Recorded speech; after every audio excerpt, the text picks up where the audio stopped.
You're listening to Vancouver Co-op Radio, CFRO 100.5 FM.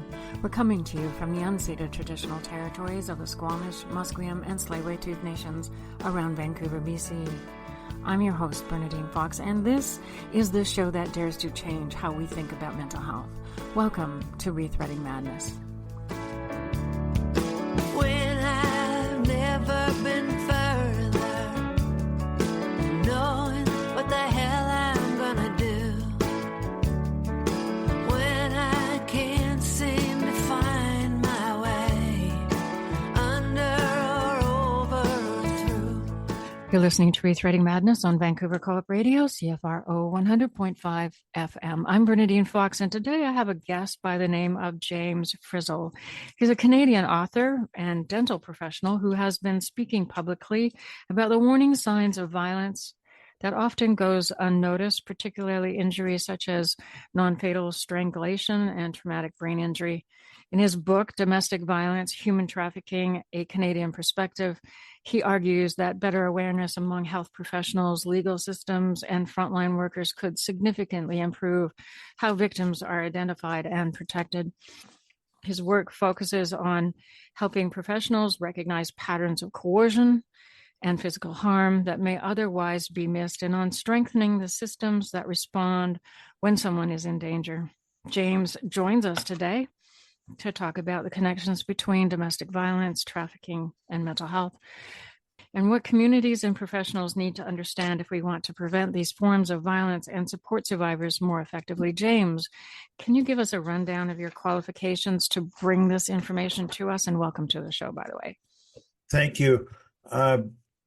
In 2019, before COVID, I did a forensics training course at McGill University in Montreal, and I had the Sûreté du Québec provincial police also give a course on forensics photography. And then I've also had training at the Montreal morgue, the Detroit morgue, the body farm in Knoxville, Tennessee, clandestine grave recovery, also training with the Alliance for Hope, the Strangulation Prevention Institute, and also had some training with Train the Trainer, which is for human trafficking. And it was put through Harvard Medical School training and also through Boston Children's Hospital that sponsored that Train the Trainer course.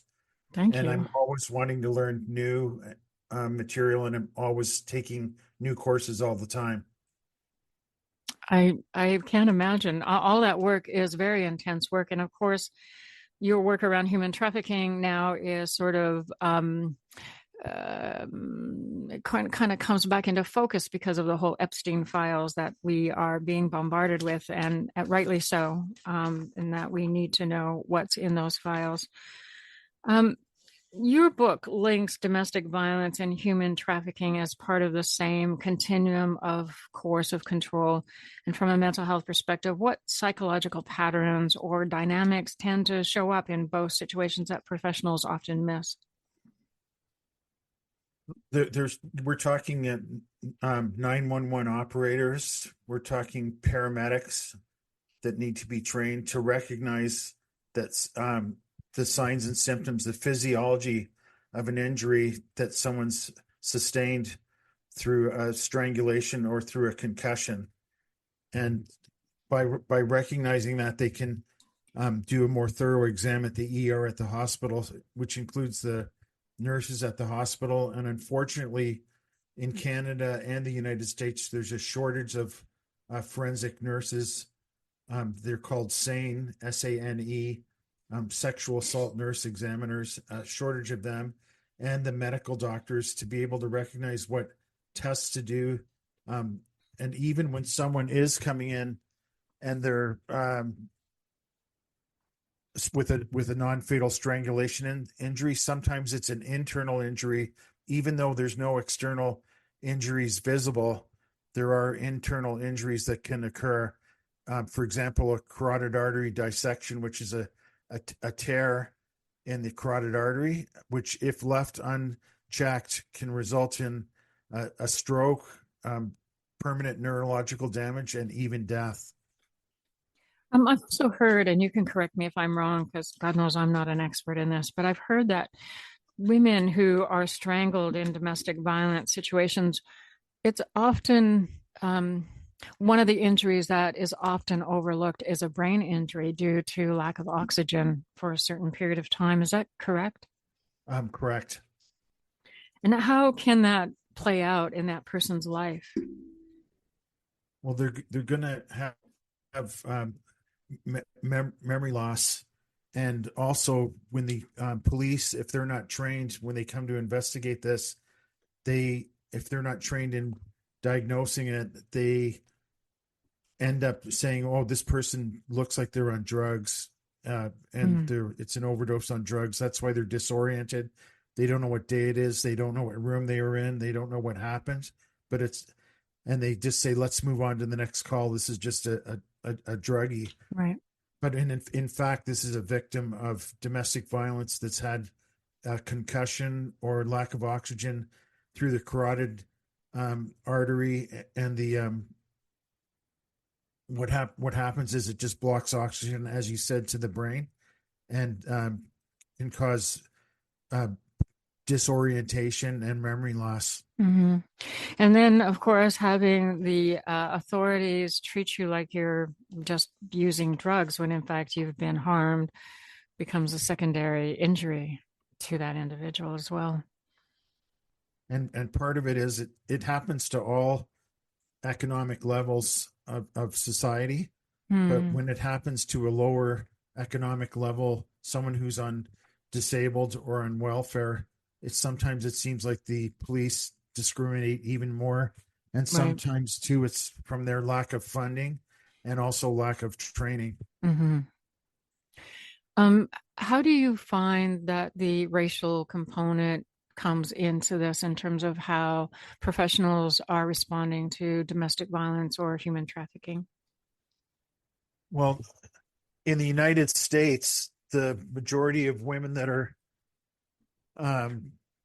injured through domestic violence and that are trafficked, 40% of them are Black women and girls, Black African American. And in Canada, it's a similar situation, but in Canada, domestic violence and human trafficking, it affects most Indigenous women and girls. So 50% of all sex trafficking is Indigenous women and girls, even though they only make up 5% of the population. And apparently in all of Canada, the worst place for domestic violence percentage wise is Saskatchewan. I did not know that. Is that for trafficking, you mean, or domestic violence? I think you said domestic violence. Domestic violence. Do we know why that's happening to that degree? I have no idea why Saskatchewan, but I know that just like human trafficking and domestic violence, it's happening everywhere. It's happening in large cities and small communities. It's happening everywhere. I have heard from somebody that I actually tried to find just to confirm what I thought I heard, is that there are, excuse me, there's established trafficking routes across Canada. And she kind of mentioned them as triangles, that there's like a triangle within Alberta where the trafficking routes happen. Is that something that you know about? Yes, it's the east and west major highways, and where I live in, again, it's happening everywhere, especially every city in Canada that's a border city with a Canada customs, US customs, but especially in Niagara Falls, it's one of the main entry points back and forth for human trafficking. And when you say human trafficking, you're talking about sexual exploitation, right? Sex trafficking, correct. Okay. I know that's what I focus on. I know that it can happen for labor trafficking also, but I'm mainly focusing on sex trafficking. But they come through the border, and actually there are small time operators, but the major operator is organized crime. And a lot of the times believe it or not. And it goes by different names, but it's basically China, and they call them the Chinese triads or Chinese transnationals or Chinese mafia. And they also work hand in hand with the Mexican cartels.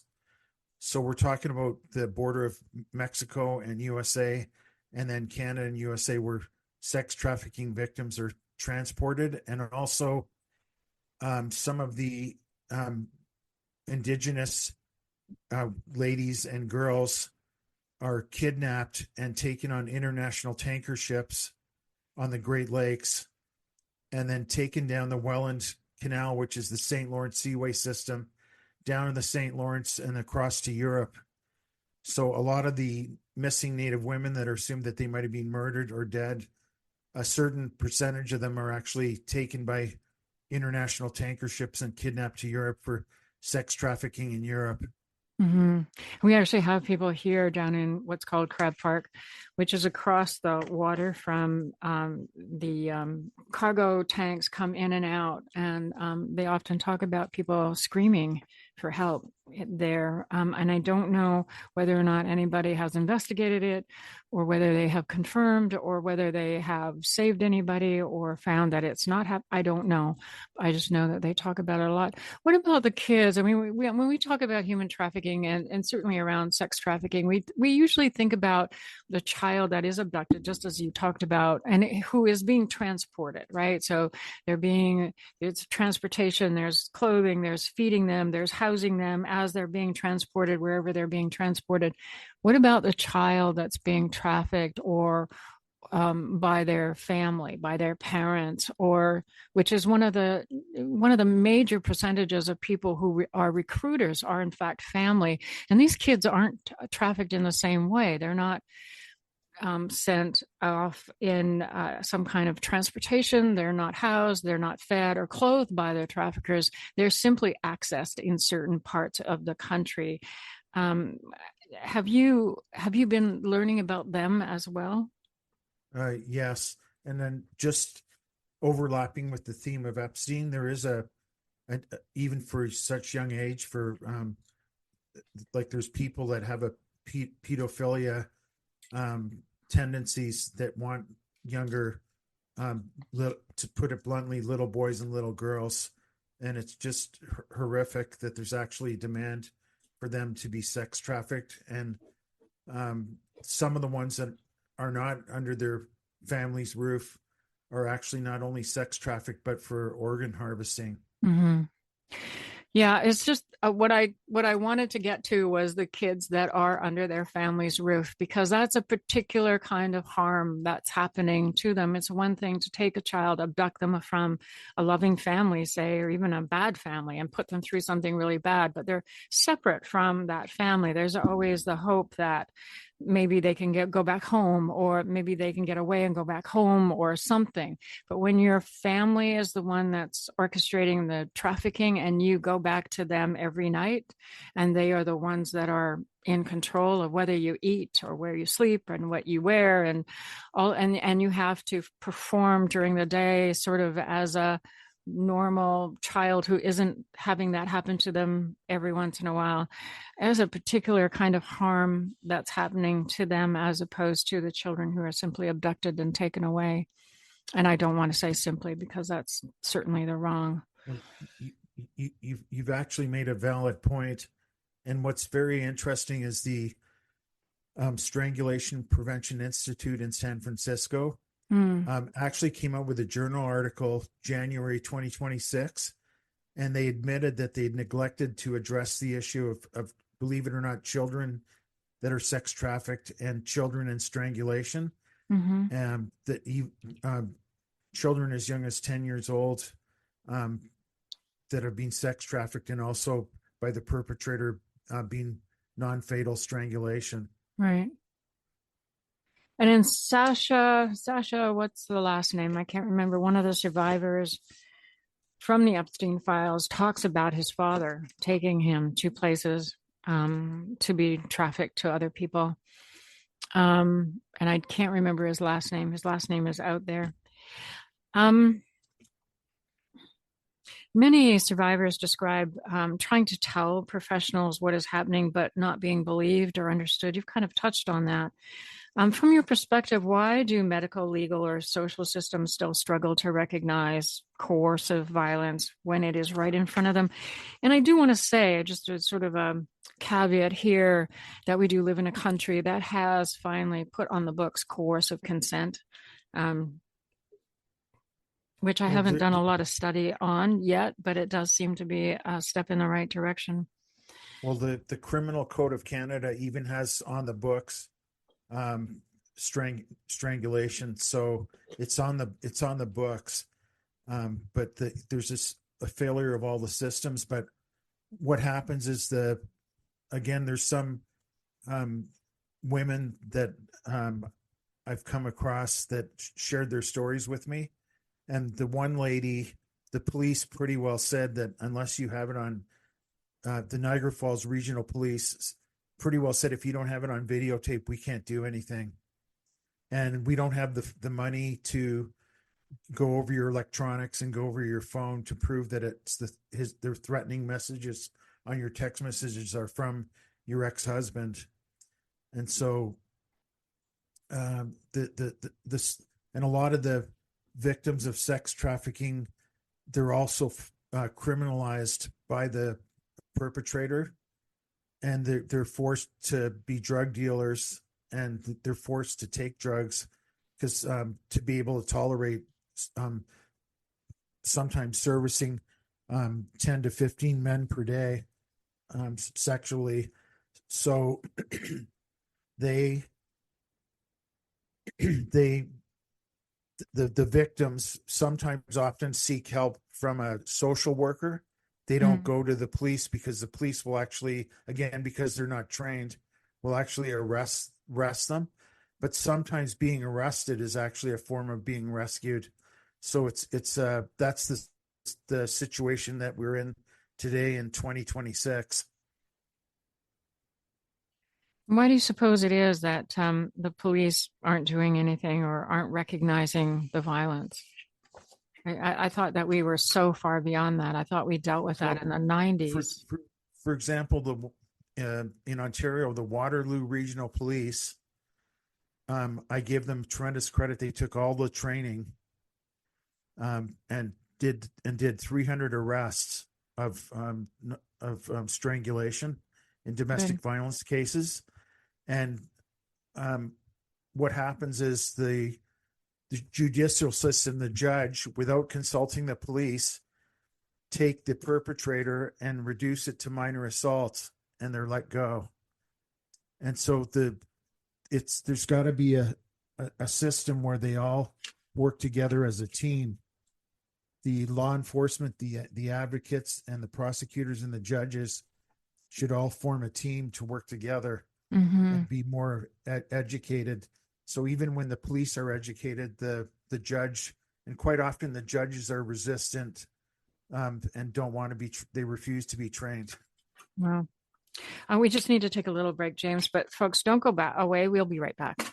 If you want to listen to us anywhere you travel, you can go into your Google Play Store and then download the Radio Player Canada app, and you can listen to your favorite radio station, Co-op Radio, CFRO 100.5 FM.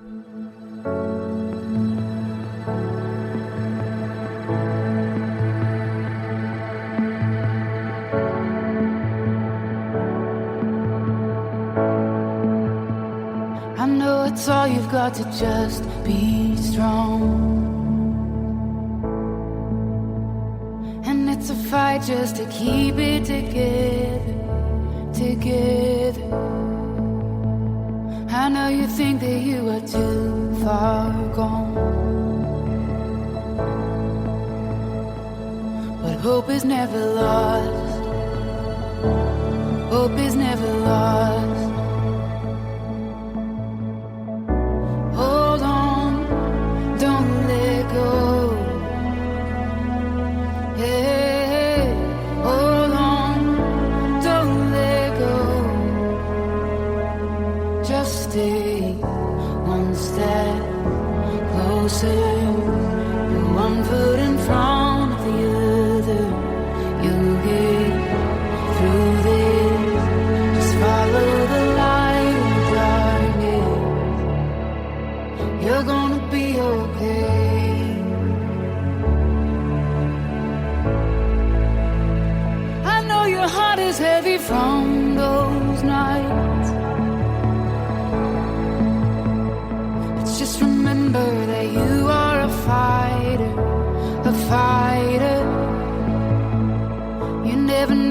what tomorrow holds. And you're stronger than you know. You're stronger than you know. Hold on, don't let go. Hey, hold on, don't let go. Just take one step closer, one foot in front of the other. You'll get through this.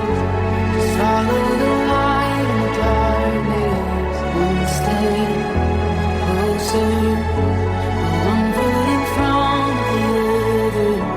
You'll get through this. Just follow the light in the darkness. You're gonna be okay.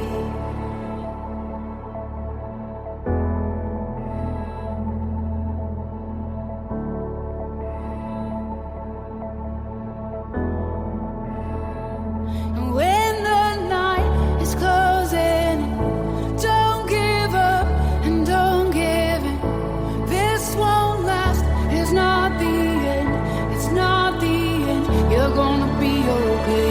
When the night is closing in, don't give up and don't give in. This won't last, it's not the end, it's not the end. You're gonna be okay.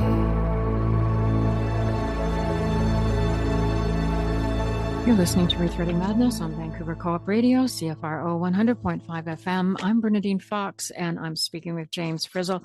And I will remind people that we are talking about a very difficult to hear topic, which involves domestic violence, sex trafficking, strangulation, and just want people to do what they need to do to take care of themselves in this time. Before we took a break there, James, you were talking about the training of law enforcement, and kind of want to go back to that.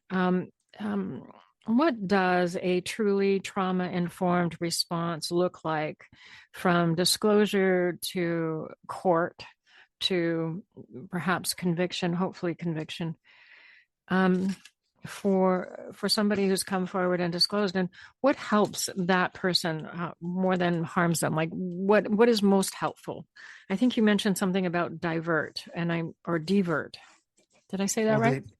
That's correct. Where there's DVERT, is the acronym, which stands for Violence Enhanced Response Teams, which are a specialized domestic violence unit comprising of law enforcement, advocates, prosecution, and also the judicial level of judges, where that would be the ideal situation. And in terms of how they handle the victims, they need to handle them with compassion. And what I'm hoping in the future that they actually have, when it goes to trial, evidence-based, an evidence-based trial that's based strictly on the evidence, where the victim does not necessarily have to testify, because what happens is the perpetrator gets through and threatens again and manipulates and coerces the victim not to testify. So hopefully eventually there's an evolution in the judicial system where they start to have more evidence-based trials without the victim having to testify. And how do victims get out? I'm not sure. Did we cover that before? I know we kind of touched on it, but it seems to me that going to the police, going to a social worker, it's all fraught with difficulties for victims who may not know who is or isn't safe to disclose to. Again, they have a lot of the police forces have a domestic violence unit, and yet unless you have a videotape of actually being assaulted by your boyfriend or ex-husband or husband, unless there's a videotape, again, that victims have shared with me, that the police will not get involved So unless really they're not going to investigate thoroughly unless you're dead. That's what the one lady told me. The police told her, if you're dead, then we'll do a thorough investigation. Yeah, it seems like, even 30 years ago, we were dealing with the same thing. And it was, unless you were beaten up and savagely assaulted, the authorities would think that you went along with it. It was something you wanted and you agreed to it. And now you're just saying that you were assaulted, even though you weren't. Are there any stats from these places where you're saying that if they don't have a videotape, they won't charge these people? Are there any stats from these places that demonstrate that? I don't have statistics on that. But I think statistics are important in another context. For example, I may have a YouTube channel where I did some YouTube videos on non-fatal strangulation, and a lady from Atlanta, Georgia, messaged me through Facebook that she needed help. And what I did is I gave her all the statistics related to domestic violence to educate her to know that she's in danger, that her husband had been watching pornography and all of a sudden there was rough sex and strangulation during the sex. And so I gave her the statistics related to strangulation, and that educated her, that empowered her to be able to form an escape route with her. And again, it's complicated. There's children involved. So she had 4 children. She ended up moving to another state and moving in with other family. But again, there's always other options, women's shelters. And so there's always another option. Some of the statistics that I shared with her was that if you're in a domestic violence situation, there's a 750% greater likelihood of being murdered. And the murder increases to 1,000% if there's a weapon involved, if the perpetrator has a knife or a firearm. And the interesting statistic is that men that strangle women have a higher percentage of being cop killers, of becoming cop killers. And the other statistic is if there's a house pet in the family and the animal's being abused, there's a 600% more likely that the child's going to be abused by the perpetrator also. And in strangulation, bear with me because I believe statistics empower this. 97% of the time that women are strangled, it's done with hands. And of those women that are strangled, 38% of them report losing consciousness. And then another 35% are strangled along with a sexual assault and abuse. And even women are abused. 9% of women that are strangled are abused while they're pregnant at the same time. And of the women that were non-fatal strangled, in their own words, they felt like they were going to die. So it's not a pleasant experience. And I know you mentioned in there that domestic violence victims are 750 times more likely, or percentage, I can't remember exactly, more likely to be murdered. What you mean by that is that domestic violence victims who are strangled are 750 times more likely to be murdered by that person. Is that correct? Correct. And if there's weapons involved, it goes higher to like 1,000%. And then when they're strangled, the physiology of it is that within 5 to 30 seconds, they lose consciousness.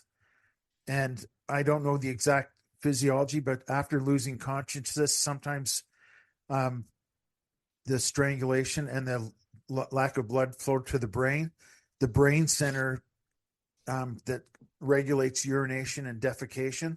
The victim can also urinate and defecate.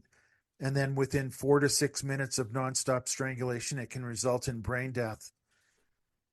And again, so if the police show up and they don't realize all the physiology and all the signs of a strangulation victim from a domestic violence, and the police show up and say, oh, look, she's disoriented.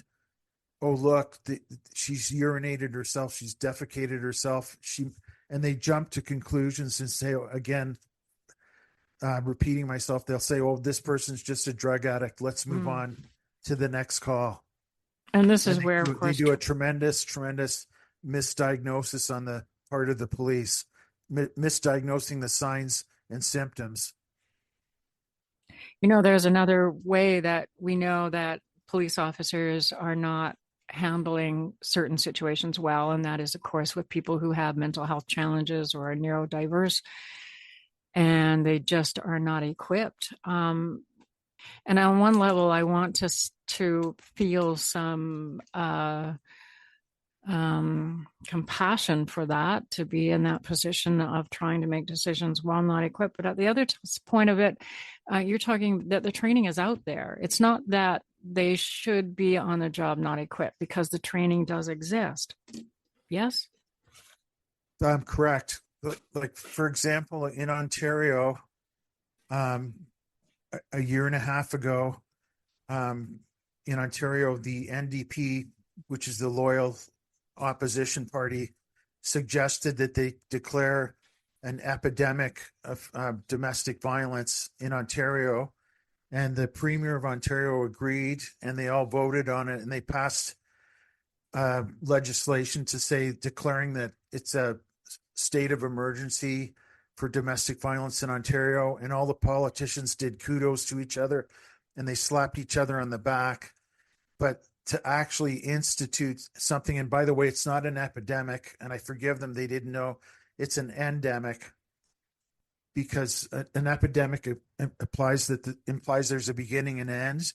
And unfortunately, we're going to be fighting domestic violence. We're going to try to educate people to prevent it, but it's an ongoing battle. It's an ongoing war for people like us, yourself and I, to try to be advocates, and for the mental health of the victims also. So again, the victims are tremendously traumatized after strangulation, or a child that witnesses her mother being strangled by the father. That child's mentally traumatized for life. Yes, absolutely. Of course they are.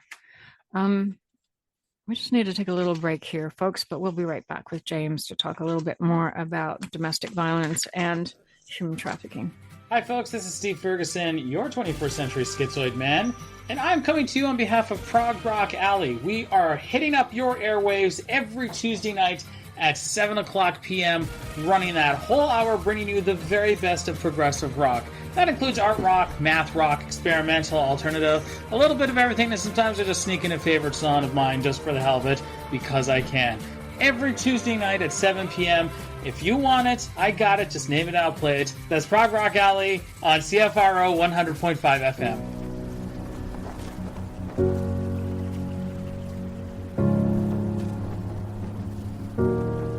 You are not hidden. There's never been a moment you were forgotten. You are not hopeless. Though you have been broken, your innocence stolen. I hear you whisper underneath your breath.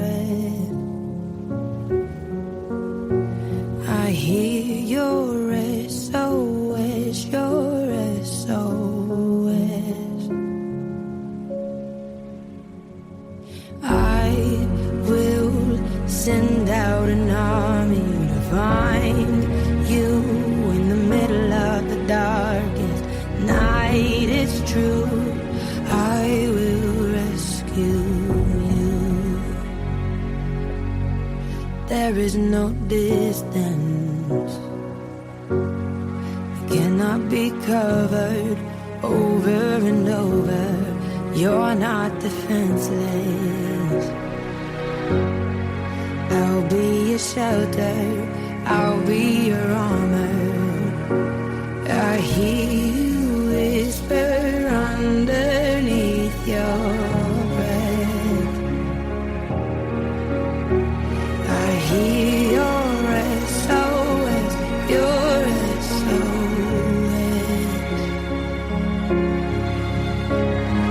I will send out an army to find you in the middle of the darkest night. It's true. I will rescue you. I will never stop marching to reach you in the middle of the hardest fight. It's true. I will rescue you. I hear the whisper underneath your breath. I hear you whisper you have nothing left. I will send out an army to find you in the middle of the darkest night. It's true. I will rescue you.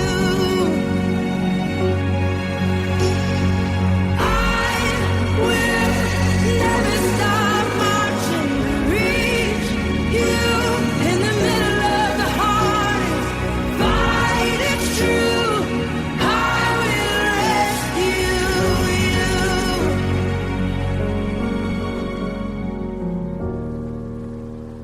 Oh, I will rescue you. You're listening to Rethreading Madness on Vancouver Co-op Radio, CFRO 100.5 FM. I'm talking with James Frizzel, who is a author who wrote a book entitled Domestic Violence and Human Trafficking, and really works to try and educate people on this whole issue and kind of what happens and how we can help. So James, and I will warn folks that these are difficult topics that we're talking about. So if this is pertinent to you, please do what you need to keep yourself okay. James, I wanted to just sort of feed off of what we talked about before and really kind of hone in on a couple of things. And maybe help people understand what they can do to help. And I get it that for somebody who's being battered in their home by their spouse, and that can be men as well as women, or somebody who has been trafficked and is being coerced and is trapped in a way that they can't get out. We need to kind of know what we as people can do so that we become an army that can help without causing harm. And I think that that's a fine line that we might be walking. So for instance, I believe more than 40% of the time the recruiter to traffickers is a parent. And so how do we help a child that we have come to understand is being trafficked out of their home?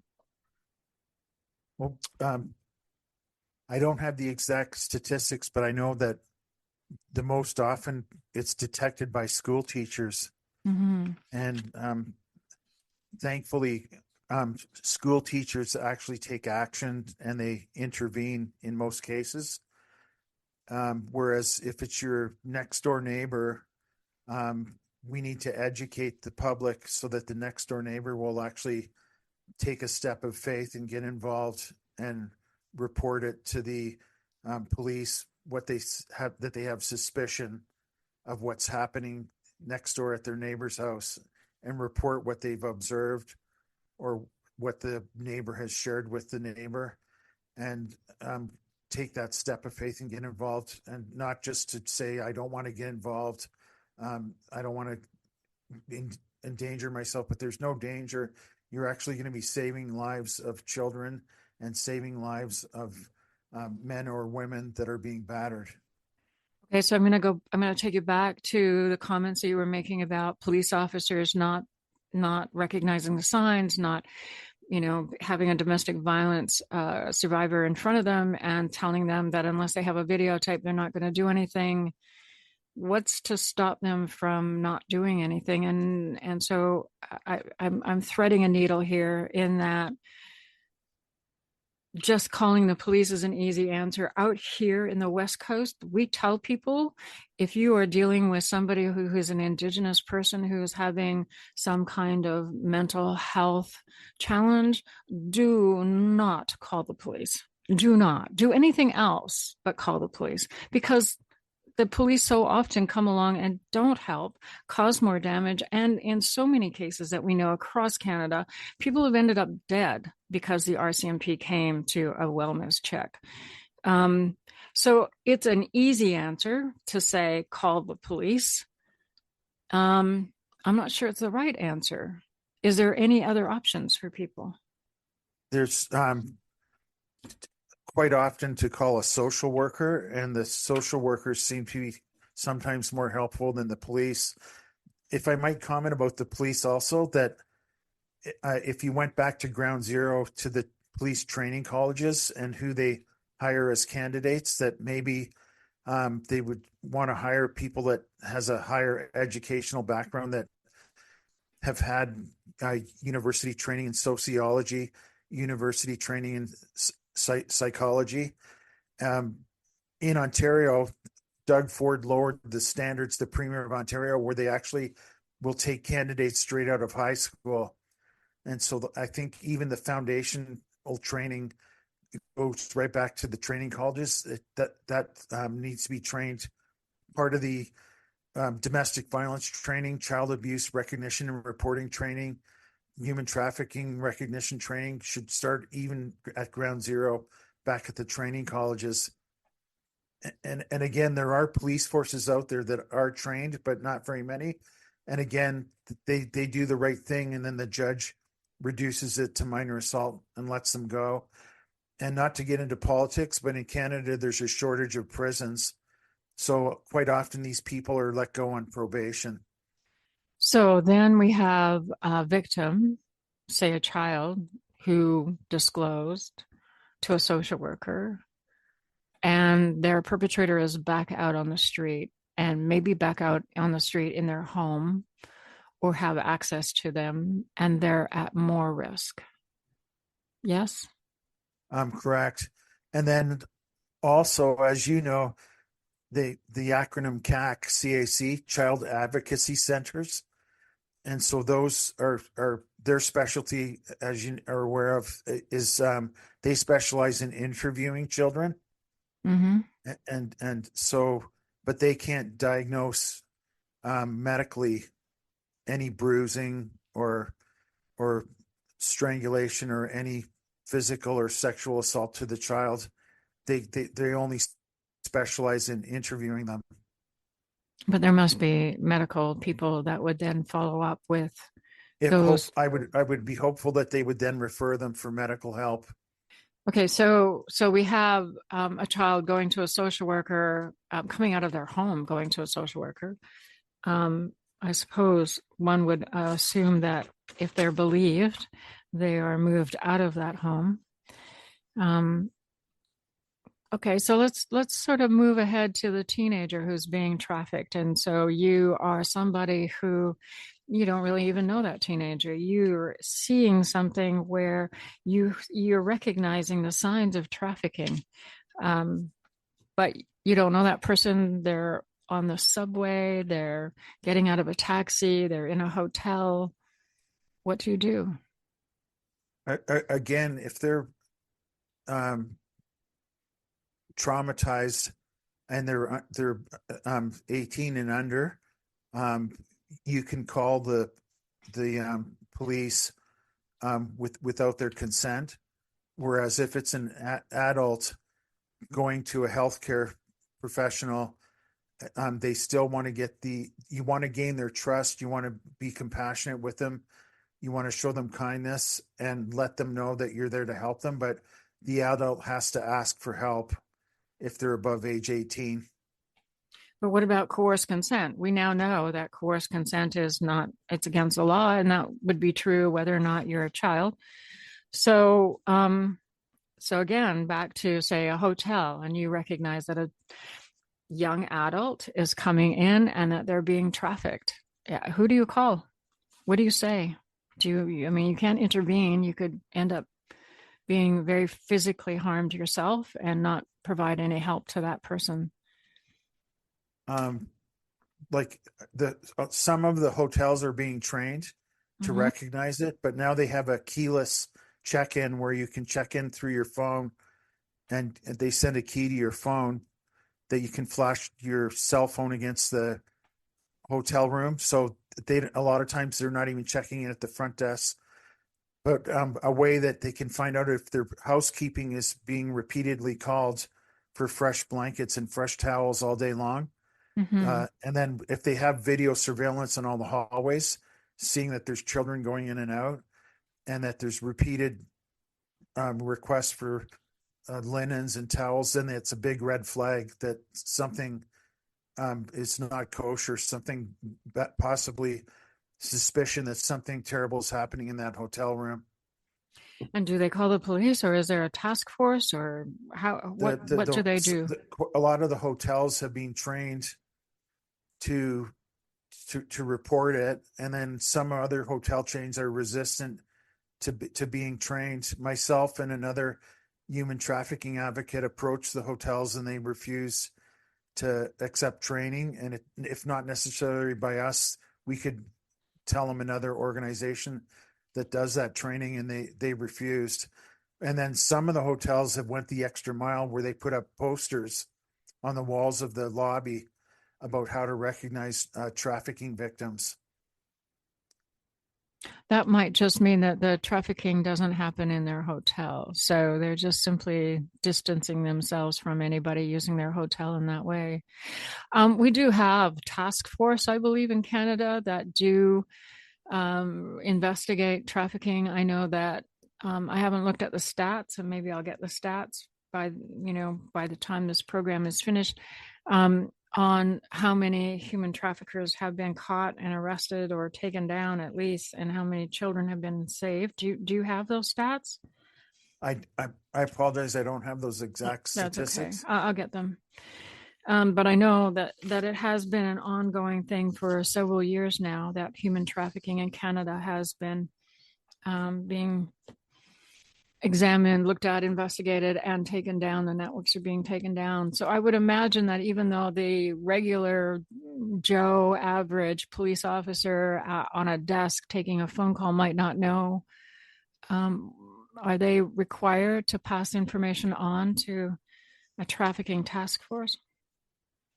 They should. And again, there's a lot, which is great. They're doing a great job, but a lot of the people they're arresting are small-time operators. And again, they just don't have the capability with the large organized crime organizations. And they actually have the criminals have actually nicknamed Canada a playground for organized crime, unfortunately. Mm-hmm. Well, one just has to see what happened with the Epstein files. You look around the world, and the world is reacting to them. Countries are charging people, arresting people, people are resigning, people are being kicked out of certain places because of the Epstein files, and they're investigating them in a real way. We don't see that happening in the United States. We see exactly the opposite. And quite frankly, in Canada, I have not heard our government or our police authorities in any way talk about anything that they're doing in regards to Canadians named in the Epstein files. Have you heard anything? Again, I agree with you. The only thing I would comment is that I find interesting that he did not only child abuse and sex trafficking, but apparently there was also child sacrifice. And it's interesting that the same thing happened in the Old Testament of the Bible, and that it's almost like Epstein is a mirror of what happened in the Old Testament. It's all being repeated through Epstein, and it is frightening that all the different governments and politicians and celebrities and so many people that are connected to Epstein, and yet the Justice Department in the United States hired 200 lawyers with Sharpie pens to redact everything. They weren't hiring 200 lawyers to prosecute the bad guys. It was 200 lawyers to redact all the documents before they were released. Well, I thought it was the FBI. They hired the FBI to come in. Might have been the FBI, but one of those it's just so corrupt. It's discouraging. And yet here in Canada, there is nary a word about it. We know that there was a professor tied to a university, I believe in Edmonton, that was connected to Epstein. And that person has been asked to step down until things have been sorted out. There were 2 women in the Epstein files. I haven't heard anything about them being investigated. One of them might be, certainly not everyone in Epstein files is a criminal or, participated in things. But one of them was recruiting children. So I have a hard time with the fact that even our government has not come out to say this is horrible. We'll get to the bottom of it. There is nothing. It's just a blank, silent wall that's happened. And you're right about Epstein. He wasn't just a sex trafficker. The trafficking of children was a means to the end. And it is, while organized crime, you can look at it from the perspective of, trafficking children, trafficking people, makes money. And so each person, each victim that you have is a certain dollar sign. You can also look at it that organized crime, and certainly with Epstein, was about influence peddling. It was about power structures. It was about being able to create compromat so that he and whoever was behind him or in front of him could gain the most amount of power and influence the powers that be in the ways things happened in the world. And sex trafficking was a means to an end in lots of ways. And yes, there are situations in the Epstein files where there are child sacrifices, the cannibalism, the snuff films, the really horrendous stuff, which quite frankly is not new. That happened. That's come out several times in our history as a society. And each time that it has, people have raced to run it under the rug and try and ignore it. So I'm still sitting on the fence, seeing whether or not this time we're actually going to finally deal with this issue, or we're going to continue to leave children at risk the way we have for decades and decades and centuries. Well, an interesting question on that note is, are there other Epsteins out there? Well, sorry, go ahead. And also which you probably are familiar with, in the UK, they had a similar Epstein, but the man's name was Jimmy Savile. And he did similar activity to Epstein, not on such a large scale, but he was supplying child trafficking to the elite in the UK, where he was actually welcomed into Buckingham Palace and was associated with the Queen at different social functions and parties.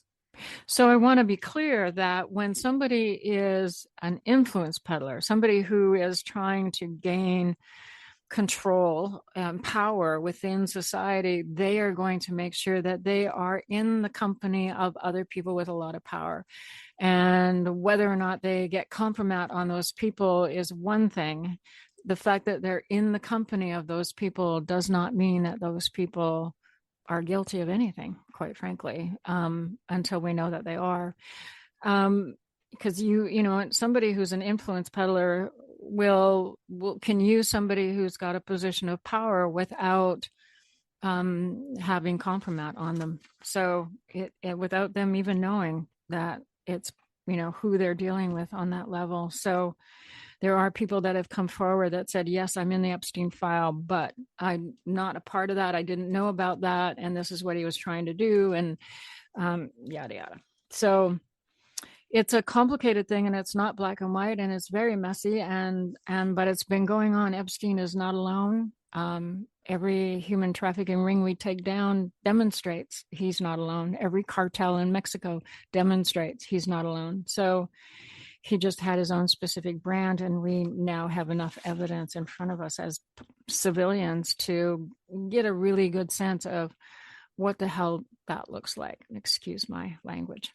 So, James, I'm sorry, we have to end here. We've run out of time. Thank you so much for coming and chatting with me about this. I appreciate it, and I appreciate the time you're taking in. I appreciate the work that you're doing. I do hope that more and more people are open to taking your training. Thank you. And we'll be right back, folks. Tanuyap. Kuiget Yuans Kuyansna. Hi, everybody. My name is Kuiget Yuans. I'm a member of the Squamish Nation and the Yagalanas clan of the Haida Nation. You're listening to Co-op Radio, CFRO 100.5 FM. We live, work, play, and broadcast from the traditional, ancestral, and unceded territories of the Musqueam, Squamish, and Tsleil-Waututh nations. And that's our show. I promised you some stats, so here they are. Canada has been identified as a source, destination, and transit country for victims of human trafficking for the purposes of sexual exploitation and forced labor. Statistics Canada reports that from 2014 and 2024, there were just over 5,000 incidences of human trafficking reported to police. 85% of them were reported from city centers. 93% of the victims were women and girls. 23% of the victims were age 17 and younger, 41% between 18 and 24, and 24% between 25 and 34. 82% accused of human trafficking were men or boys, and 34% were trafficked by an intimate partner. Now, that said, the other thing that is true is that there is this stat from Stats Canada, I think, that says only 3% of victims are trafficked by a non-spousal family member. That said, in 2017, the International Organization of Migration estimated that 41% of child trafficking situations are facilitated by family members or caregivers. And so while in Canada it says that there is a very low percentage of children who are trafficked by family members, it is with the caveat that it is one of the most underreported forms of human trafficking. Public Safety Canada doesn't appear to have a category to gather stats on victims recruited by their caregivers. If you're a victim of domestic violence, you can reach out to your local organization that deals with intimate violence between partners. The Canadian Human Trafficking Hotline is toll-free at 1-833-900-1010 to find resources in your area. And if you cannot find them, contact me here on Rethreading Madness, and I'll see what we can do to find you help. My thanks to James Frizzel for chatting with me about these difficult topics, and my thanks to you for enduring what is and was a hard issue to talk about. It is only by facing these issues will we find solutions for them and ensure that the victims get the help they need and deserve. Frizzel's book is called Domestic Violence, Human Trafficking, Non-Fatal Strangulation, IP Concussions, and is available on Amazon. Music today was by Ulrich and Diego, and to you, stay safe out there. You've just listened to Rethreading Madness, where we dare to change how we think about mental health. We air live on Vancouver Co-op Radio, CFRO 100.5 FM, every Tuesday at 5 p.m. or online at coopradio.org. If you have questions or feedback about this program, or want to share your story, or have something to say to us, we want to hear from you. You can reach us by email, rethreadingmadness@coopradio.org. This is Bernadine Fox. We'll be back next week. Until then.